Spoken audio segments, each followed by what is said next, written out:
Engines roared in the damp cold, and the road to the river narrowed to a ribbon of mud and shattered brick. The map said one more ridge, one more turn through the smoke of burning barns, and then the Rhine. Scouts radioed the words every driver wanted to hear and every commander feared to believe. A bridge still stood at Remagen. Charges were reported. Tom was bleeding away. Convoy discipline held by force of habit. Half-tracks hugged the ditch. Shermans covered the flanks. Engineers rode tight, with their gear lashed down. Wind pushed cinders across the hoods and made eyes water behind dusty goggles. Far off, artillery walked a pattern on the eastern bank, dull thuds rolling back across the water like an iron heartbeat. The column slowed near a crossroads littered with roofing slate and blown glass. A signpost had taken a burst and hung sideways. Drivers eased around a crater where a delivery truck had burned down to wires and frame. Orders passed hand to hand because the radios hissed with static. Advance guard to the forward slope. Do not bunch up. Watch for mines in the verges. Engineers up. A corporal ran a gloved hand over a telegraph cable snaking along the ditch and nodded to his sergeant. Demolition wire. The bridge team would be waiting with plunger boxes somewhere ahead. Every pair of cutters in the battalion felt too small. The town announced itself by the echo in the streets.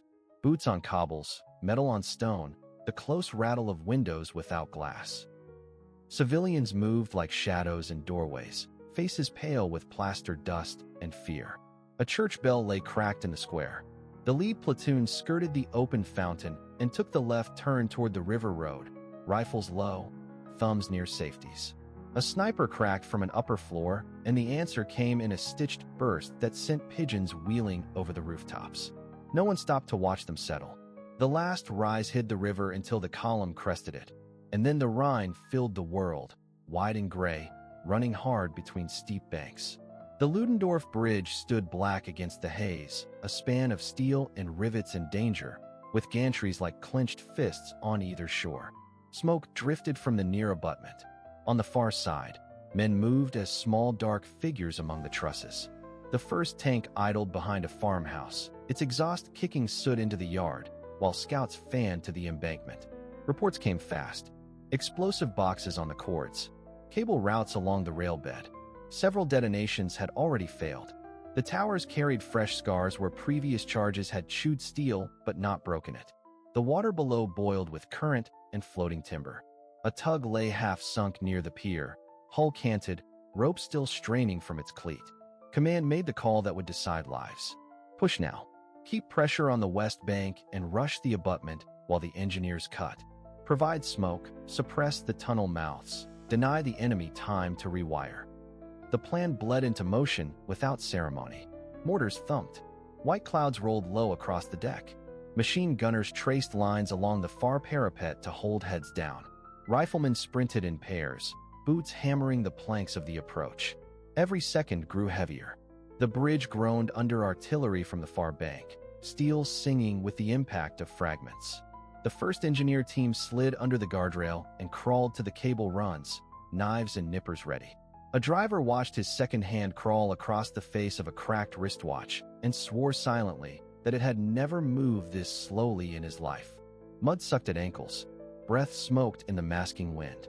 Somewhere behind, a chaplain climbed from a jeep and began to drag bandages toward a doorway that would serve as an aid station. The Rhine did not care. It pushed on, cold and indifferent, while men fought clocks and cables on its edge. The race was not a sprint, but a grind measured in yards, in cut wires, in the distance between a plunger box and a final breath. Ahead lay the span, the tunnel, and the east bank beyond. The order to go would come, and when it did, there would be no pause. The river had waited centuries for this day. The men had minutes. Ridge line ahead, wind clawing at the canvas of the half-track, the Rhine a sheet of hammered steel below.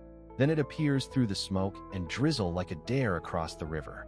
Two stone towers, black ribs of truss, a roadbed scarred by shell bursts. The Ludendorff Bridge, whole enough to matter, fragile enough to die at any second. Every man knows it. We taste cordite and rust and keep moving. Map checks become worthless the moment boots hit the verge. Traffic snarls on the approach road, wrecked carts and shattered masonry funneling everything into a single file. Scouts fan out, flagging arcs of machine gun fire from the far bank.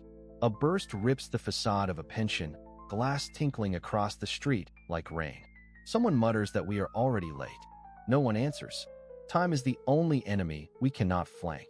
The first tower looms with its slitted windows and bolt heads the size of fists. Charges hang in places a nervous hand might find. The wires snake from recesses, vanish into shadow, reappear along the rail.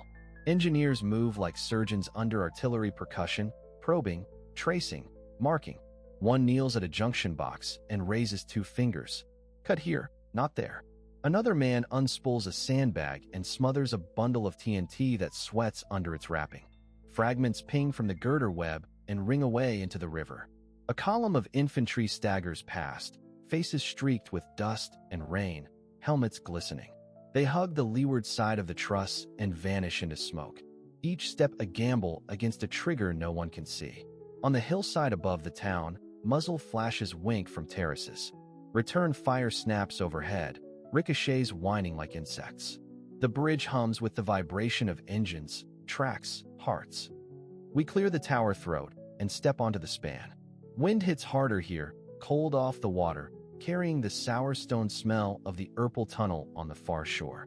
The deck is gouged and slick, patched with timbers that bend under weight. A truck lurches past with planks and coil upon coil of cable.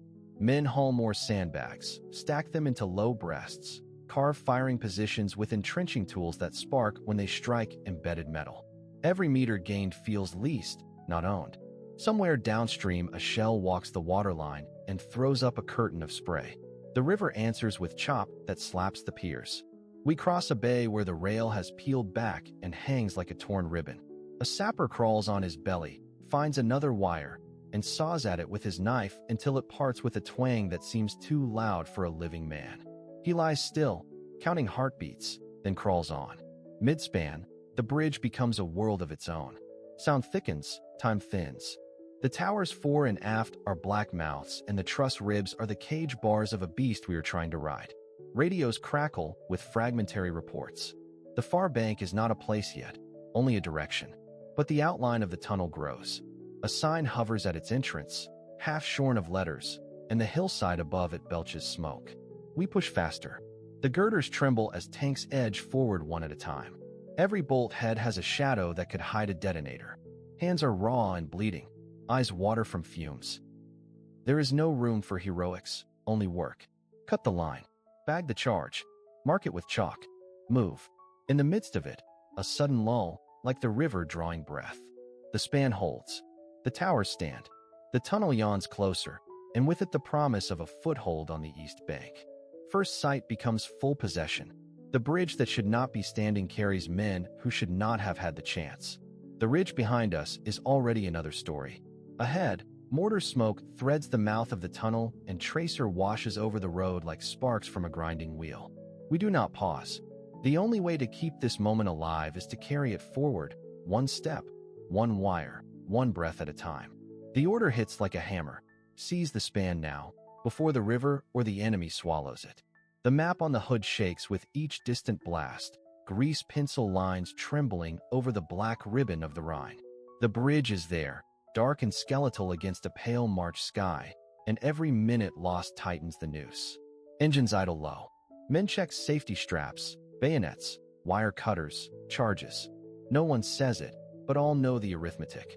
If the Germans light the fuse and the steel goes, the road to the heart of Germany closes and the river takes the day. Movement begins. Half-tracks nose forward, treads biting cinders, mud spitting against fenders. The wind carries the chemical stink of explosives and the sour smoke of crumped buildings. Ahead, the Ludendorff Bridge rises from the banks like a trestle of black ribs. Through binoculars, cross-bracing gleams with frost. On the far shore, the rail tunnel mouths are dark, like eyes that do not blink. The order is repeated over the net, steady and flat. Take the bridge. Hold it. Make it passable. A shell lands short and lifts a sheet of brown water.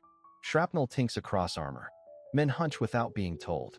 The point squad pours through the last row of houses, boots hammering cobbles slick with dust. Fields of fire open and the world turns to motion. Tracer in red threads. Concrete chips and flares of gray dust. Someone is hit, and the medic drags him behind a wall, tourniquet already in his teeth. The column does not stop. They break onto the approach road. The span groans under scattered footfalls and the distant rail traffic that no longer comes. A wooden barricade lies charred, broken by a previous rush. On the near abutment, box charges sit like squat animals, primer cord coiled in dirty loops. A sapper kneels, gloved hands steady as he traces the lines back toward a sheltered alcove. He finds a firing switch, its cover dinted by a fragment, the wiring sloppy from haste. He cuts one line, then another, feeling the tautness vanish with each squeeze of the blade. Machine guns open from the far bank. The first team drops behind the girders, steel cold against cheeks and fingers. Return fire rattles through the lattice, ricochets whining into the river fog.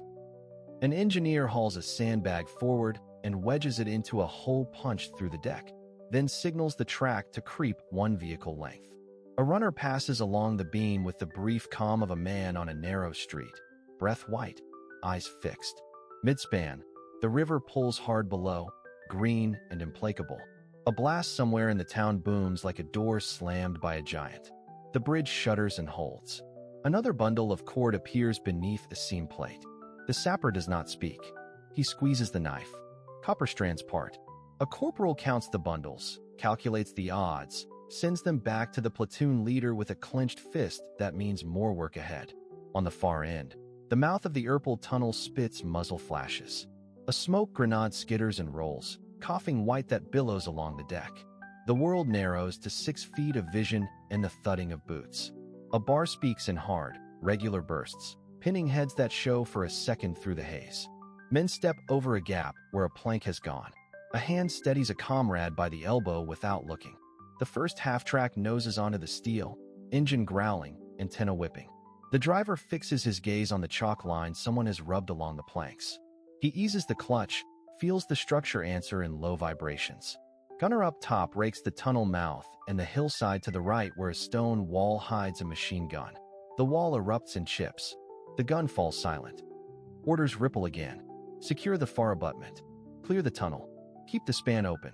A squad peels right, hugging the parapet, while the engineers remain like surgeons, cutting, bracing, marking live from dead.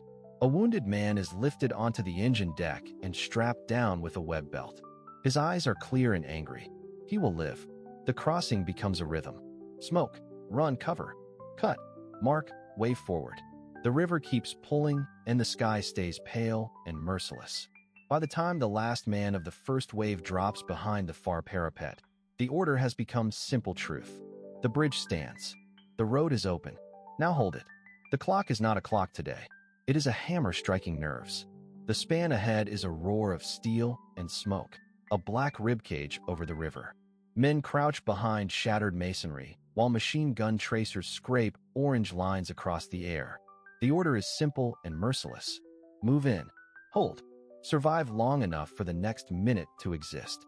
They step off in disciplined files, boots grinding cinders and pulverized brick, packs pulling at shoulders, lungs full of cordite and wet March air. The river throws cold breath into their faces. Every foot of the approach road is a contest. Rifle fire needles the columns. Mortars tumble in with a hollow gulp and burst against the abutment, showering the men with dust and rust flakes. The lead squad pivots to the right to screen the engineers who hug the shadow of the girders, tools clattering softly against canvas as if afraid to be heard. On the roadway, the steel deck plates rumble under tracked weight from the far bank, a reminder that time is not their ally. The bridge is mined in places they cannot fully see. Demolition leads dangle like dead vines, some cut, some not. The battalion commander stalks forward, hand signals sharp, voice carved by the wind. Sections peel to cover firing slits on the towers. A bazooka team slams themselves into a pocket of broken railing and scan for armored shapes that might nose from the tunnel mouth. It is not a charge. It is a locking of gears. Light machine guns bite into windows and roof lines on the far side. Rifle grenades arc and thump. The engineers slither under the belly of the span to feel for primer caps with numb fingers. A private kneels in the open to feed a belt into a gun because the gun must speak this second or men will not move in the next. A runner passes with a message scratched in pencil that blurs in rain. He does not slow. A blast takes the near tower with a shock that lifts the world half an inch. Men flatten, ears ringing, eyes full of grit. The bridge remains. Shrapnel pings a staccato on the lattice. The line reforms by instinct and training. Two squads flow forward in bounding rushes, leapfrogging from rib to rib, counting the heartbeats between bursts. The smell is hot steel, river rot, and the chemical bite of explosives that did not finish their work. Across the water, the tunnel yawns like a furnace door. Muzzle flashes kick from its darkness. The battalion pushes anyway. A medic drags a man by his webbing and marks his forehead with a grease pencil to code the wound. An assistant gunner stacks spare barrels by a stanchion already warm to the touch. A sergeant taps his watch, turns his palm, and the next team goes. They reach the midpoint. The span trembles, but holds. The engineers rise from shadow, faces gray with dust, and raise two fingers. A line is severed, another yet to be found. The battalion settles its weight on the steel and keeps moving, a human brace against collapse, inching toward the far bank where the tunnel waits and the real fight begins. Engines cough awake before dawn, and the column shivers like a coiled spring. The map says Remagen is within reach. The radios say the bridge might still be standing. The clock says seconds are currency, and we are nearly broke. Mud clings to tracks, fog hangs low in the valleys, and every kilometer forward feels like a wager we cannot afford to lose. Combat Command B pushes hard along rutted roads, Sherman's nose to tail with half-tracks and wreckers. Scouts report blown culverts and scattered mines. Engineers in the lead ride fenders, poles in hand, eyes down for tripwires. A stalled truck smokes on a bend, its crew hauling crates off the road while tanks squeeze past with inches to spare. The smell is oil and cordite and wet canvas. The sound is steel on cobble, the steady thud of V8s, the impatient rattle of mounted guns searching for targets not yet seen. Orders ride the net in clipped bursts. Keep moving. Do not bunch up. Expect demolitions. The column obeys and adapts. When a farm lane opens, a platoon peels off to probe around a choke point. When small arms spark from a hedgerow, bow guns answer, and the hedgerow goes quiet. At a crossroads, a signpost riddled with holes still points to the river. No one needs the reminder. A narrow cut descends toward the Rhine. The descent is treacherous, wet clay slicking under track shoes. A tank slews sideways, catches, straightens, and keeps going because stopping is the only unacceptable option. In the half-track behind, an engineer sergeant checks his satchel charges and wire cutters as if he is counting his own heartbeat. He thinks about the bridge the way a diver thinks about air. Reports converge. A German column retreating ahead. Demolition cable spotted along a roadside ditch. The lead jeep knifes through. The men roll out, knives and cutters flashing, severing lines that may be decoys or may be the difference between a crossing and a tomb. A muffled blast thumps somewhere ahead, and the column freezes for a heartbeat, expecting the sky to tear. It does not. Forward again. The first view of the river hits like cold water. A span of black steel ribs rises from the haze. The Ludendorff Bridge still stands, scarred and wired, guarded by fire from the far bank. CCB fans out, tanks hulled down behind stone walls, infantry piling into cellars and doorways, engineers slipping toward the approaches with reels of cable like coil spring serpents. The net fills with fragmentary reports, charges on the piers, fuses on the catwalks, snipers among the arches. The plan hardens in motion. Suppress, rush, cut, hold. Tracks bite into the final approach. Gunners rake windows. Coax guns chew through loopholes in the abutment. An engineer team sprints across open ground with pliers and sheer nerve. The bridge groans under artillery impact and drops flakes of rust like iron snow. Every man moves as if the world is measured in halves of seconds and the other half belongs to the river. Forward remains the only word that matters. Forward because hesitation is defeat. Forward because the span is still there and history has offered a gap no wider than a heartbeat. Combat Command B drives into that gap with engines screaming and boots pounding and tools ready for work that must be done before the next breath ends. They said the span was doomed, and the first sight of it made that feel true. Black scorch marks on the deck timbers, fresh gouges in the steel, coils of cable snaking to the abutment like veins ready to burst. Wind off the river carried grit and the bitter tang of burned powder. Somewhere across the water, a single machine gun stitched the air. The watch to my wrist felt louder than the gun. Seconds mattered here. The approach was a crawl broken into sprints. We slid along the embankment, packs scraping stone, boots slick with river mist. The bridge loomed to our left, a lattice of girder and shadow, and beneath it the Rhine moved cold and heavy. At the base of the tower, we found the first wooden crate, a red stenciled warning in a language no one needed to read.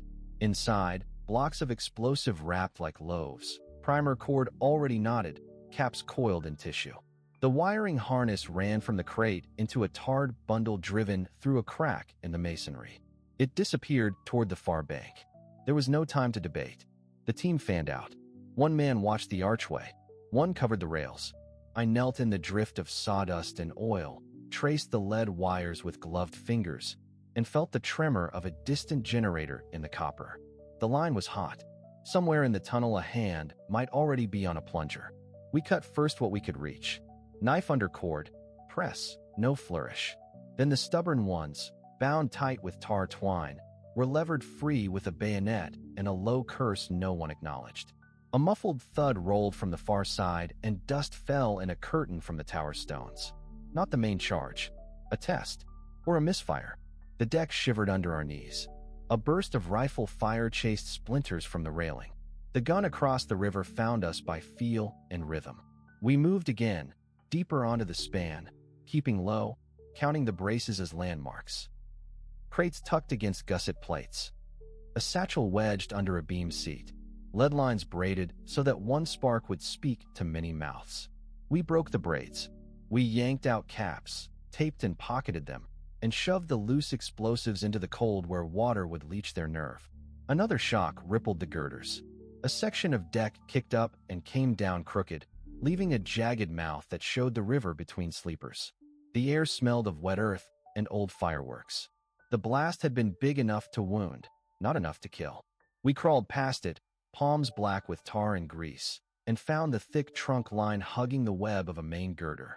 It was taped and painted to blend with shadow. It hummed under the glove like a living thing. Wire cutters bit down. Spark fear ran up the shoulder and died. The line parted.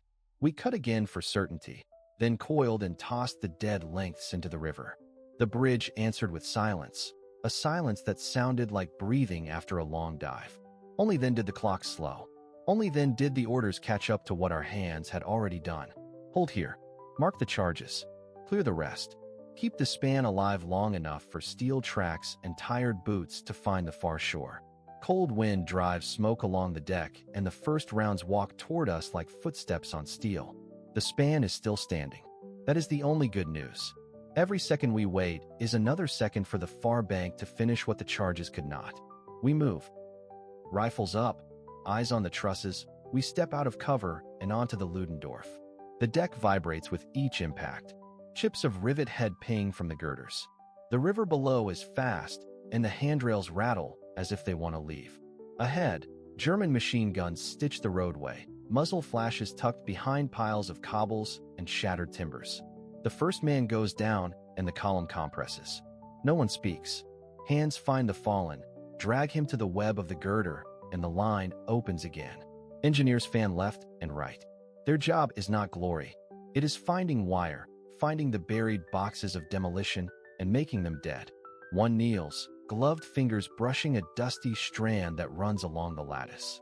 He follows it to a junction, snips, tapes, snaps a signal with his hand, and bolts forward. Another pries a wooden crate from a socket, gnarled putty around a charge the size of a loaf.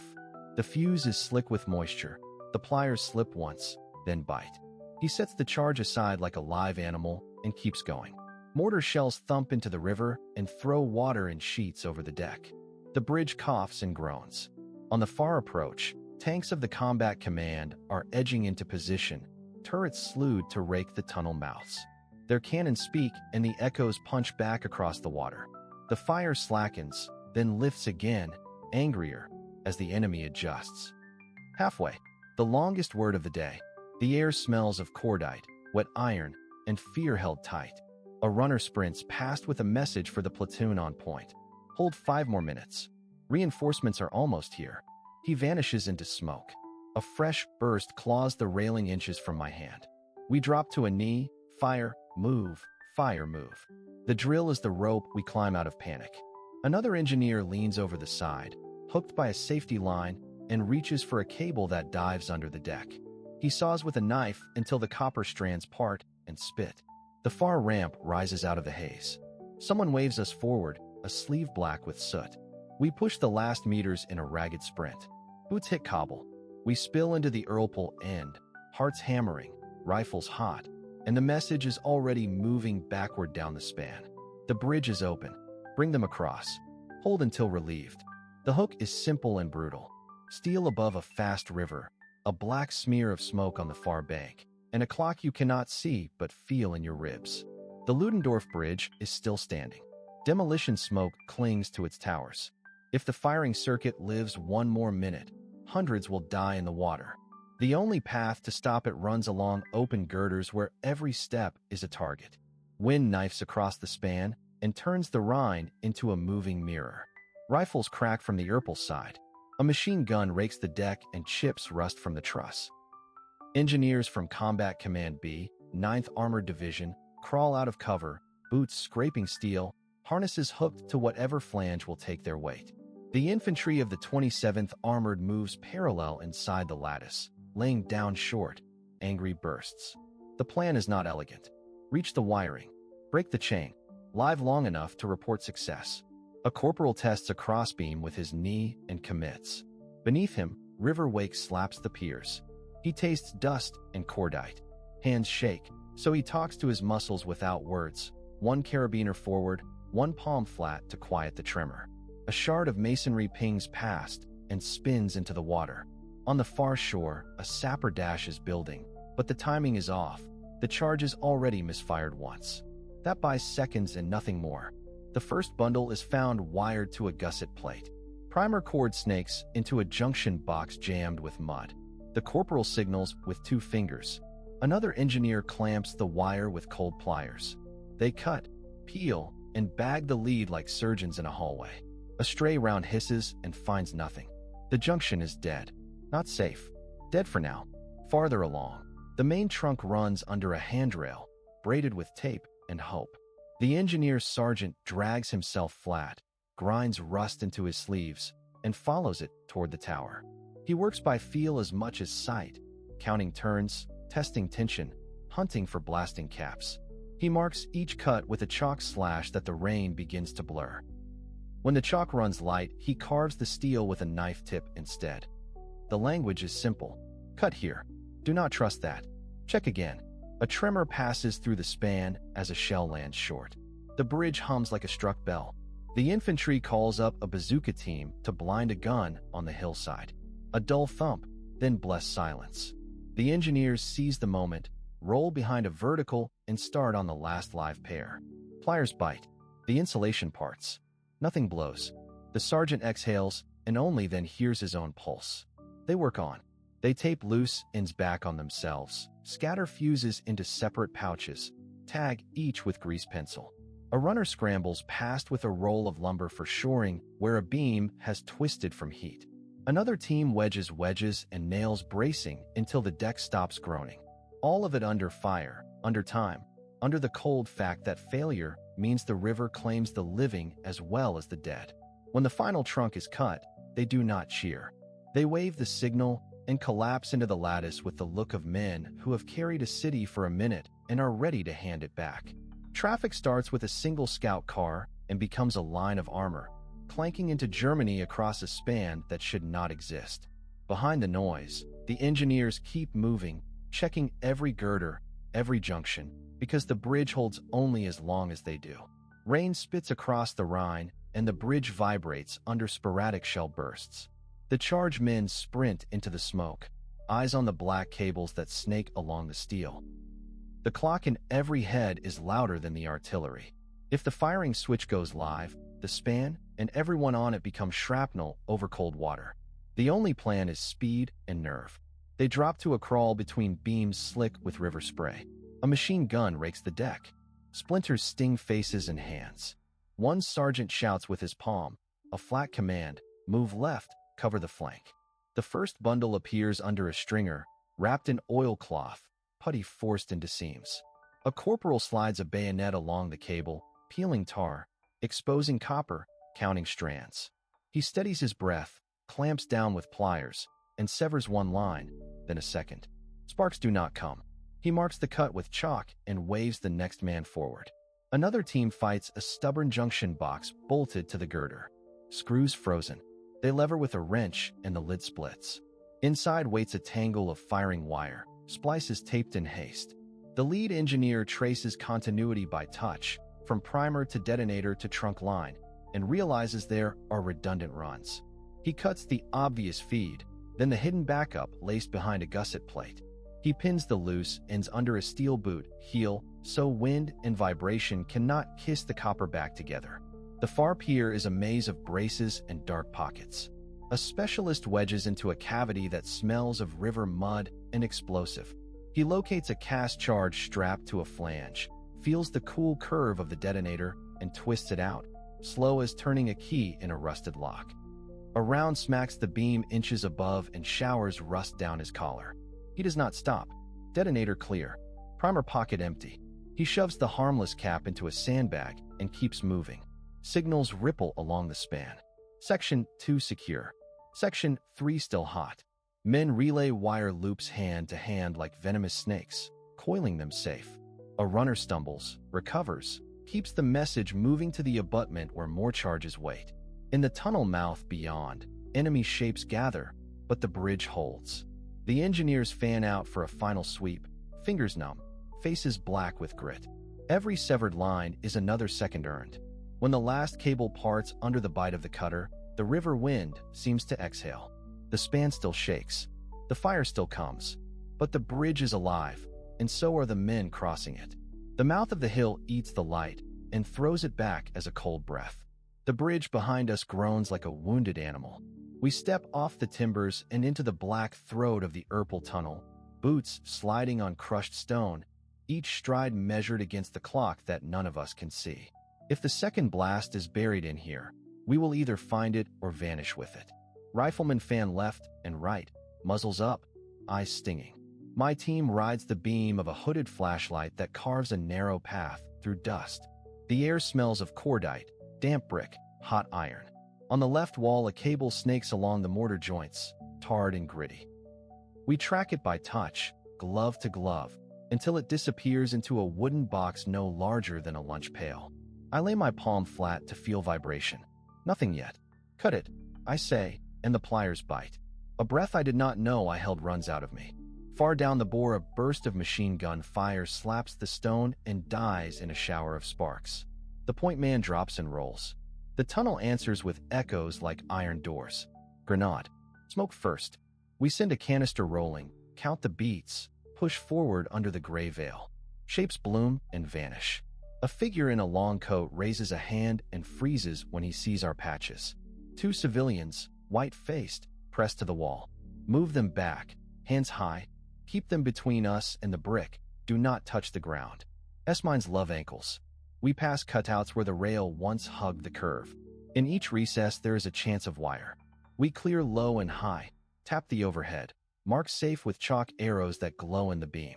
Another junction box sits on a shelf of rough timber, the lid nailed shut. I pry it with a bayonet, slow and flat.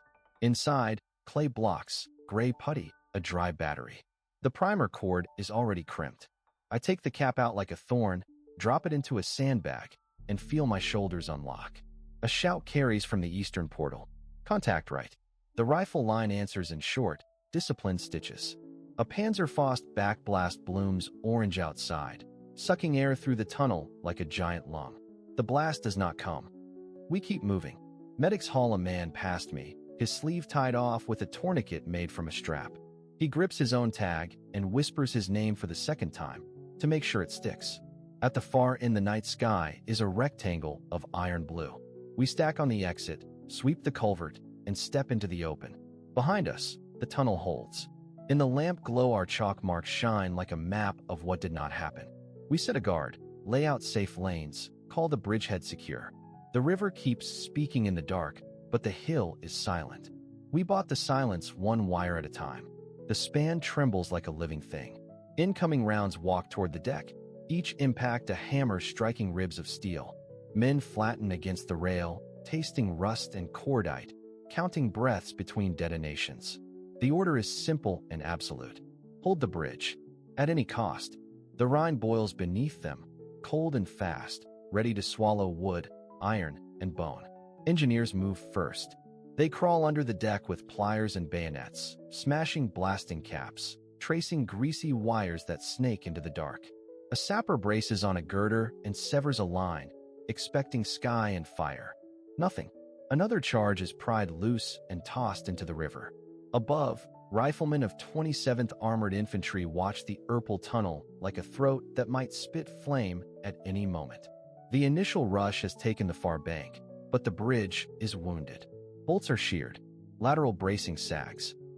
Timber props rise like a forest under the truss as the work parties shore up weak points. Every hammer blow risks drawing artillery. Every delay invites counterattack. A radio squawks for smoke. White curtains billow, then shred as the wind turns treacherous over the water. From the hills, mortars rake the approaches. A half-track claws forward with ammunition, lurching over warped planks. A medic drags a man by his webbing, boots knocking against steel. Names are taken, blood types marked on jackets. The line reforms and pushes through the tunnel, clearing alcoves, setting up machine guns to sweep the road. Night presses down, and the river breathes cold. Searchlights probe the haze, and the first aircraft dive from the east. Tracers arc upward from the banks. One bomb punches short, throwing a geyser that drenches the deck and slams men to their knees. The bridge holds. Shivering, soaked, they rise and move again. Command demands capacity. Tanks must cross. The engineers answer with math and sweat. Loads are tallied.